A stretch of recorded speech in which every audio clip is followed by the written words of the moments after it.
Cruelty commands respect. Rise of the Nazis, 1923 to 1933. In context. Focus, German politics. Before 1918, the Spartacist uprising, a general strike in Berlin led by communists, is put down by members of the paramilitary Freikorps. In 1920, German nationalist and monarchist factions staged a coup in Berlin. Wolfgang Kapp, one of its leaders, who had declared himself chancellor, flees after the coup's relapse. 1922. Under the Rapallo Treaty, Germany and Russia waive reparation claims, expand Soviet-German trade, and later conclude secret agreements for German forces to treat with the Red Army. After 1933, the Reichstag fire provides the pretext for Hitler to take control over German democracy. 1934, Hitler eliminates rivals and Nazi Party opponents in the Night of Long Knives. 1935, Nazi territorial ambitions became apparent as Hitler reclaims the western territory of Saarland, governed by France since 1920. 1936, at the outbreak of the Spanish Civil War, Hitler sends air and armored units to support General Franco.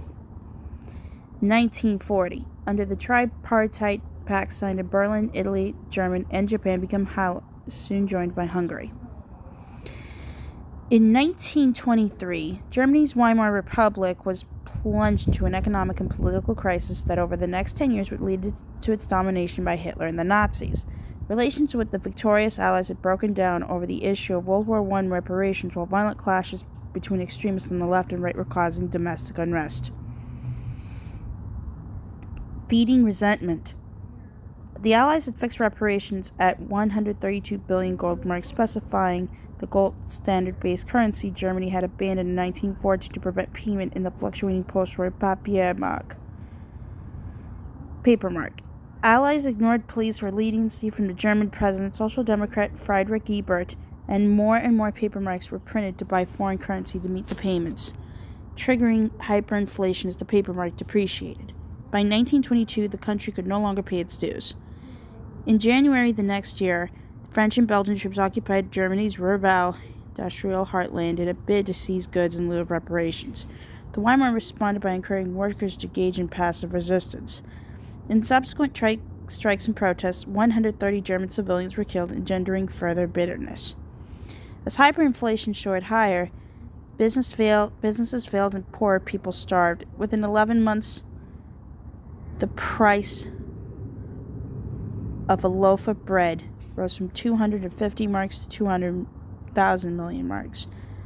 By November 1923, a US dollar was worth 4.2 trillion marks. Rise of National Socialists. Support for the Weimar Republic plummeted to benefit of far-left and far-right parties.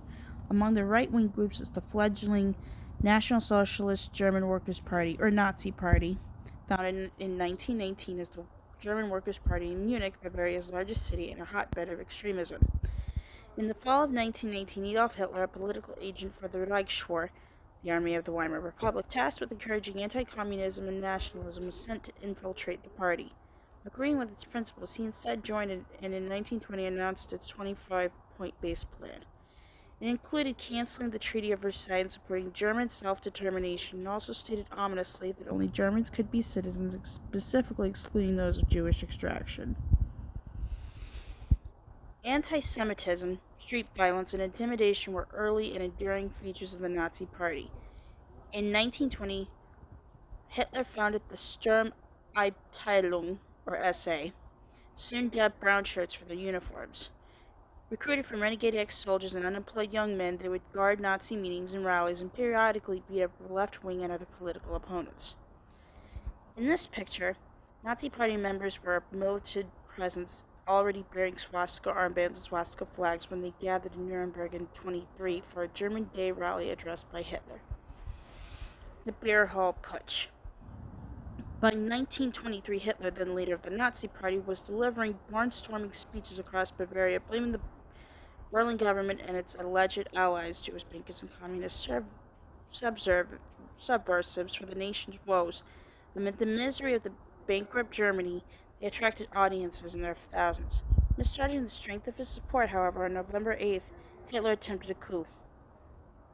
With hundreds of his brown shirts, He stormed a large Munich beer hall where Bavarian State Commissioner Gustav von Kahr was due to address a large crowd.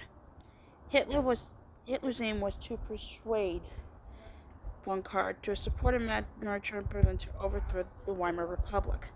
Hitler initially won over the gathering, but the city's military police foiled the brown shirts' attempts to take over government buildings, and the next day, state police officers blocked the Nazi march, killing 16 party members. Hitler fled, but was later arrested. In this picture, rival political factions frequently brawled in the 1920s. Here, members of the Red Front Fighters Alliance, often targeted by the brown shirts, clashed with Berlin police in 1927. Hitler's beginnings.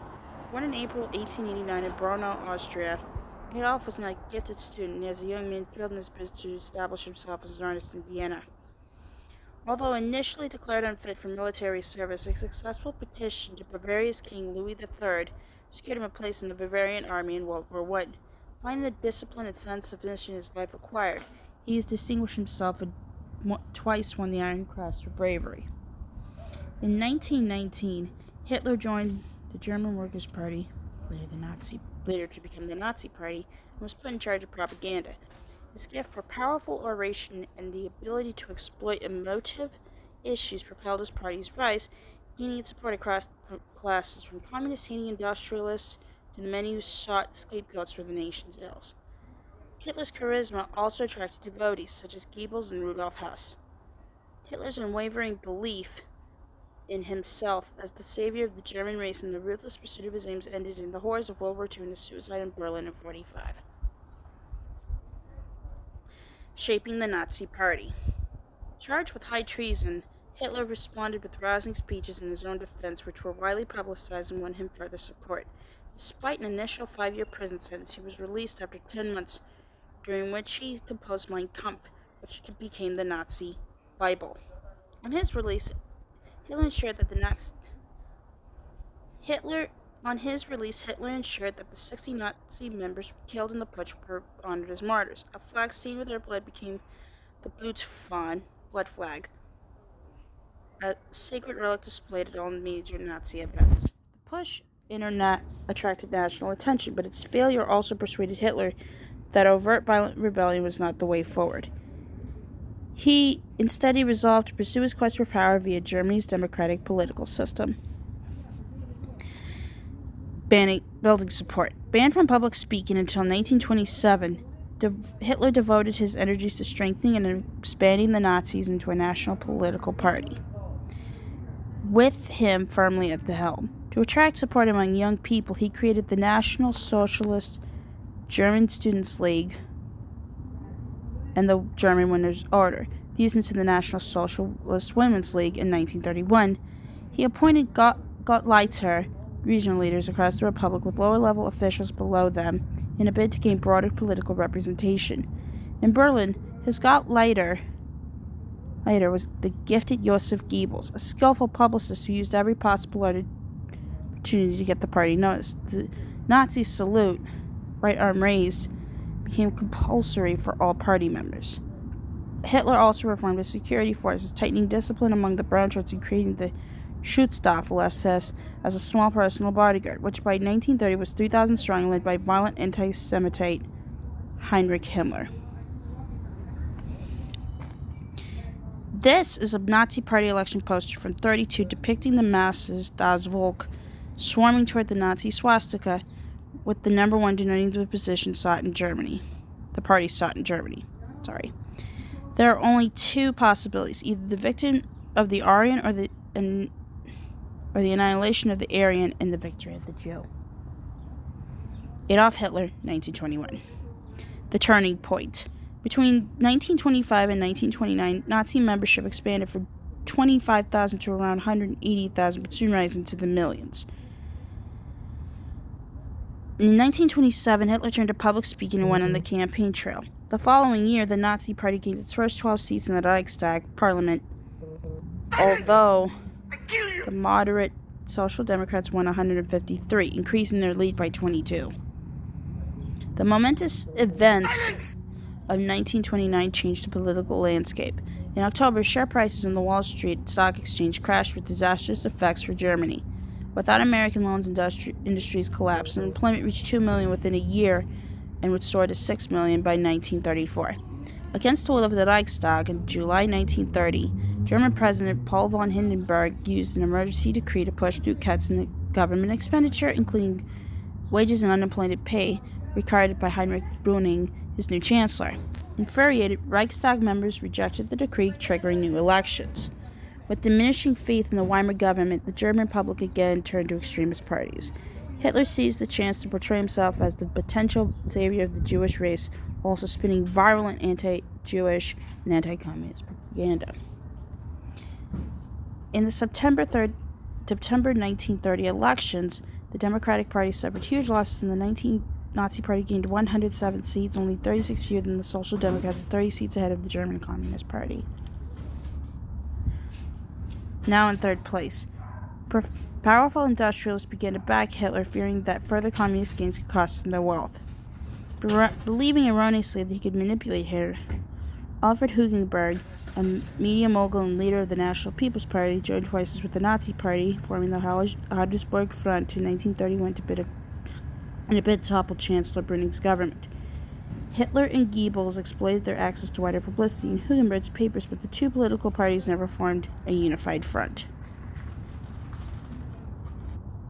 Hitler on the threshold.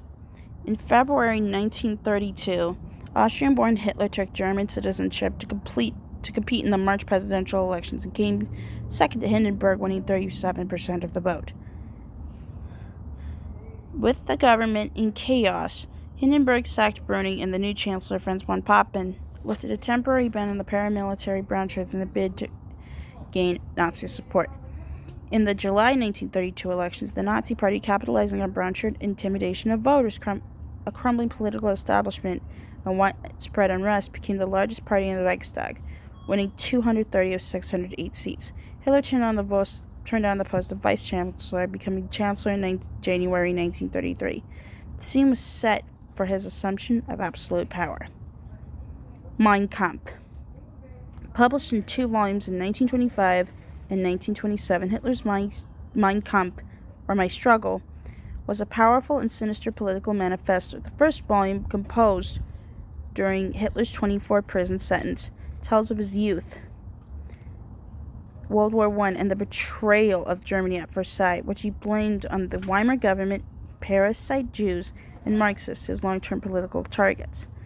It also extols the Aryans as the master race who should seek the living space, Lebensraum, they deserved by expanding into Slavic and Soviet territories.